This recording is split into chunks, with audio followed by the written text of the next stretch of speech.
Hi guys.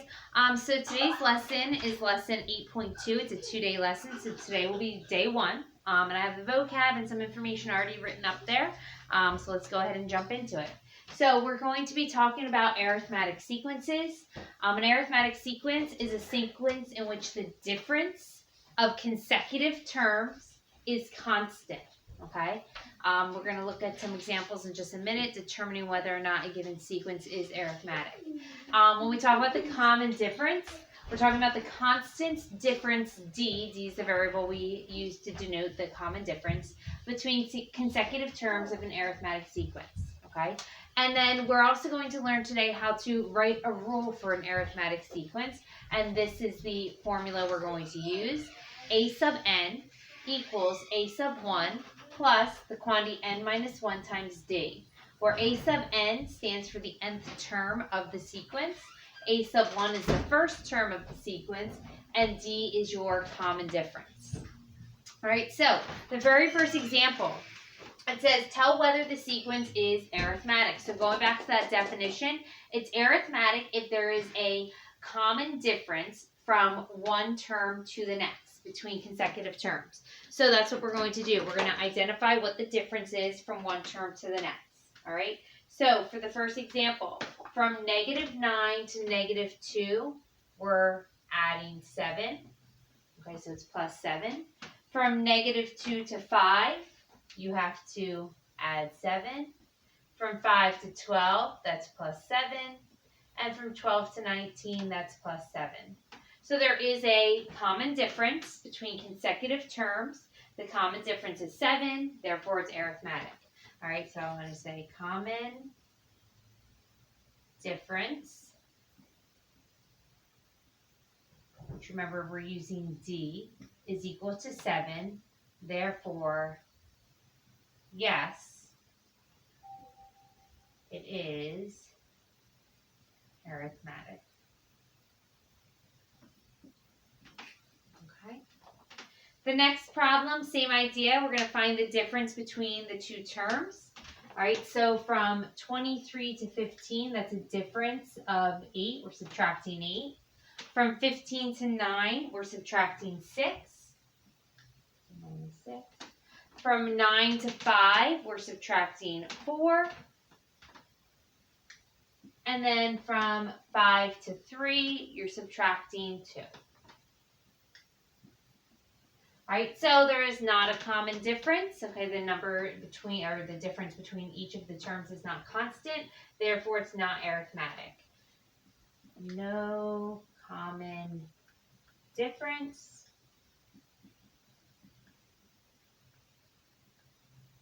Therefore, not arithmetic.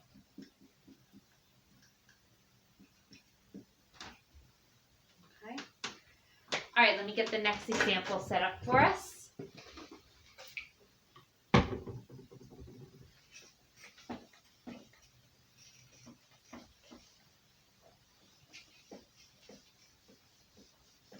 All right.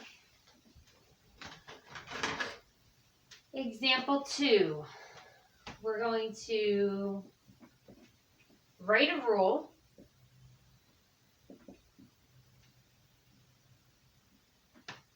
for the nth term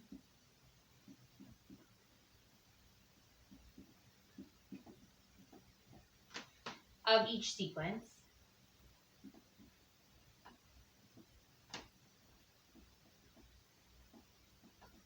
And then you're going to find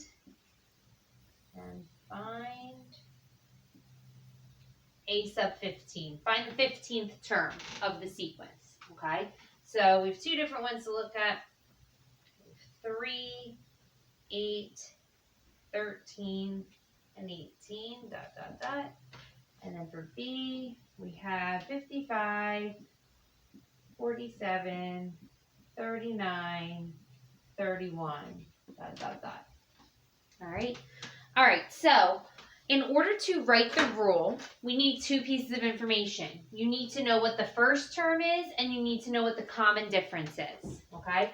So when you're given a sequence, you're first going to figure out if it's arithmetic by finding the common difference from one term to the next, like we did in the last example.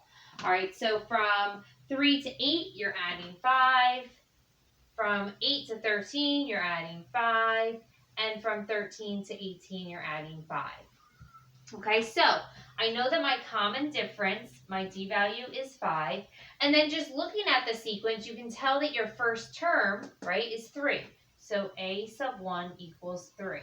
Those are the two pieces of information you need to plug in to come up with your equation, okay? So your rule. So we're going to write A sub n equals, and then it's A sub 1, which is 3, plus the quantity n minus 1 times d, which is 5.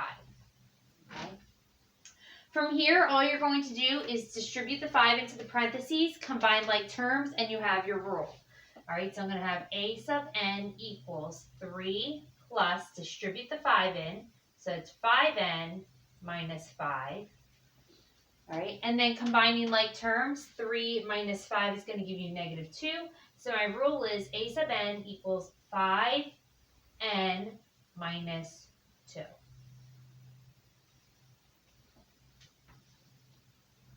Okay. From there, we're just going to do the last part, which says then find the 15th term. So I have the first, second, third, fourth term. I could continue to add 5 all the way out till I get to the 15th term. But now that I have my rule, I can use my rule to find the 15th term much easier. I'm going to plug in 15 where I see n. The left-hand side of the equation is just notation. There's nothing to do there. So I'm going to have A sub 15. That's just telling the reader, telling your teacher, this is the 15th term of the sequence. And the 15th term is going to be 5 times 15 minus 2. All right. Just make sure you follow order of operation. 5 times 15, 75 minus 2 gives you 73. So the 15th term of this sequence is 73. Now that was a lot faster than listing out all the terms till you got to the 15th term. Okay. All right, let's go ahead and try the next one. Let me find a good marker. Hold on. All right, so common difference again is the first thing you're going to identify. Okay, so the common difference there is going to be minus 8 each time. Minus 8, minus 8, minus 8. So again, my common difference is negative 8. And my first term, just looking at the sequence, is 55.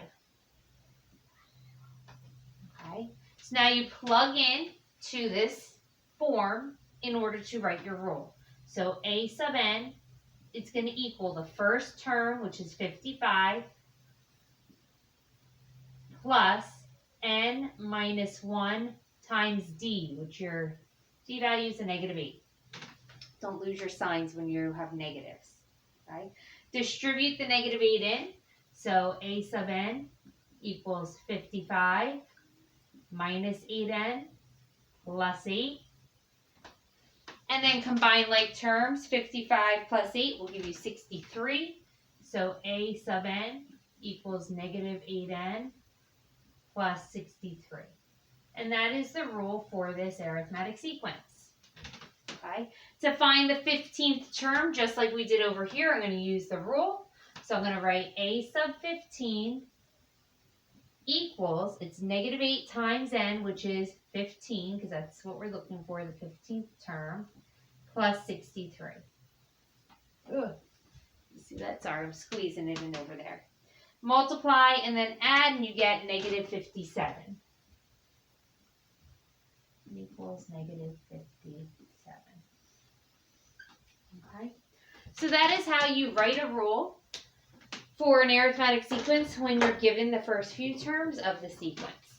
Okay, let's look at something different.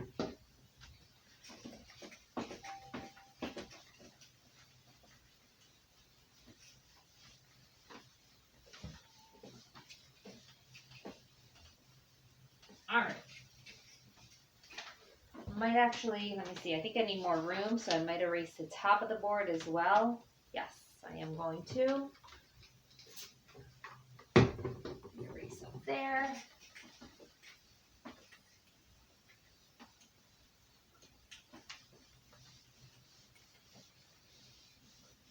All right. So problem number 3 for today. It's actually our last example for today. Okay, so we're going to again write a rule, but we're going to be given different information. So writing a rule given a term and a common difference. So I'm going to tell you that one of the arithmetic sequences, I'm going to shorthand the directions here. I'm going to give you a sub 19, so the 19th term is negative 45. All right, I'm also going to give you that the common difference is negative 3. Okay, that's the given. I'm going to ask you to write a rule for the nth term. That just means find a rule that can be used to find any term of the sequence. And then I'm going to ask you to graph the first 6 terms of the sequence.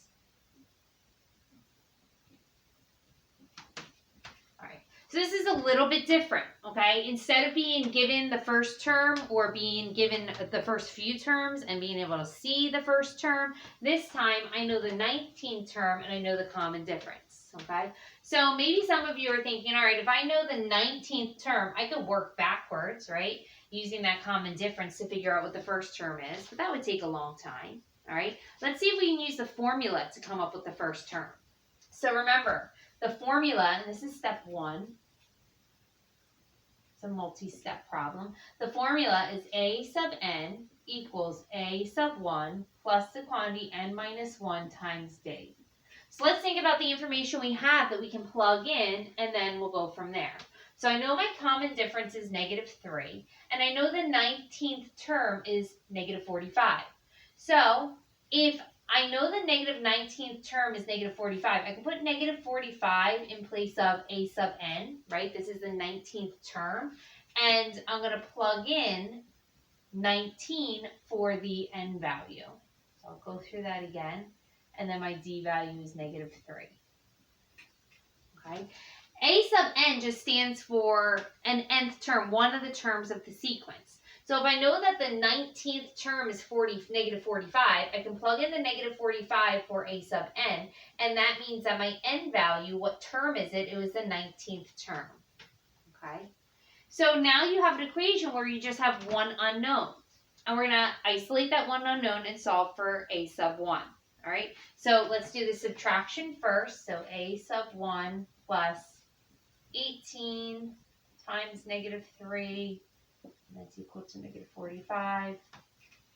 Then you're going to multiply 18 and negative 3 to get negative 54. So a sub 1 minus 54 equals negative 45. And then you're going to add the 54 to the other side. And that's going to leave you with plus 54 plus 54. That's going to leave you with 9 is equal to a sub 1. So now I know that my first term is 9. Well, think back to the last examples we were just doing. In order to write the rule, you need 2 pieces of information. You need the first term and the common difference. So now I can write my rule.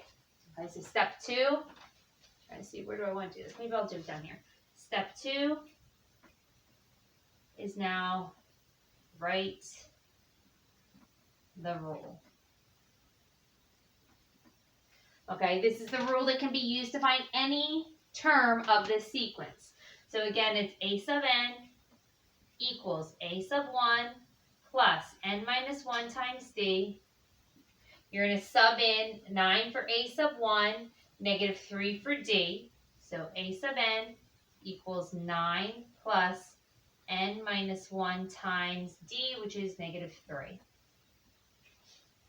Distribute that negative 3 in, so a sub n equals 9 minus 3n plus 3. Combine like terms, the 9 plus the 3 will give you a 12. So I have a sub n equals negative 3n plus 12.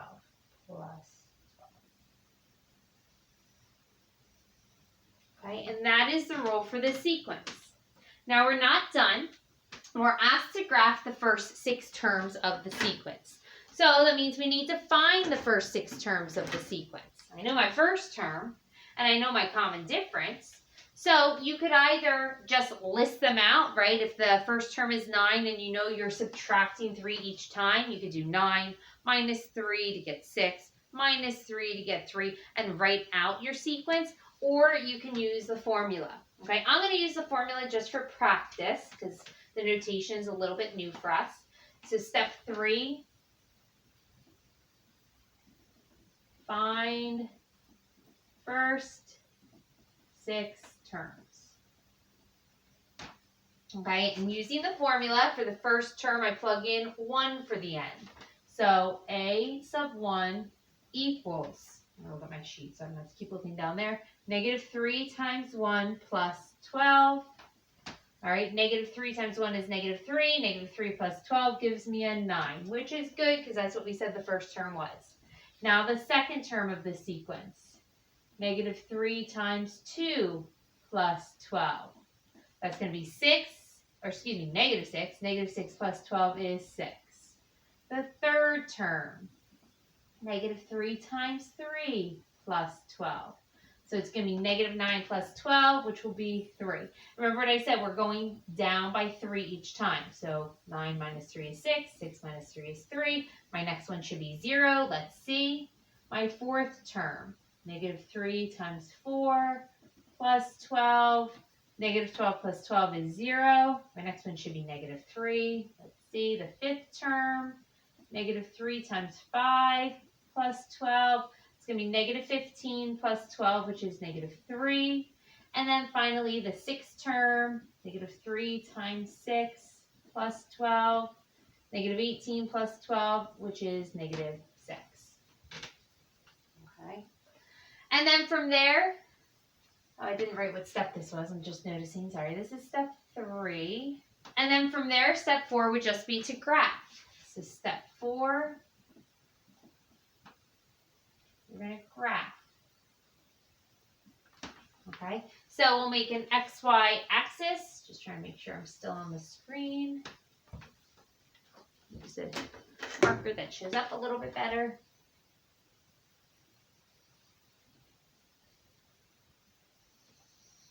Okay, so this is n, and this is a sub n, right? So the first term, second term, third term, fourth term, fifth term, sixth term, and what's the value of those terms? So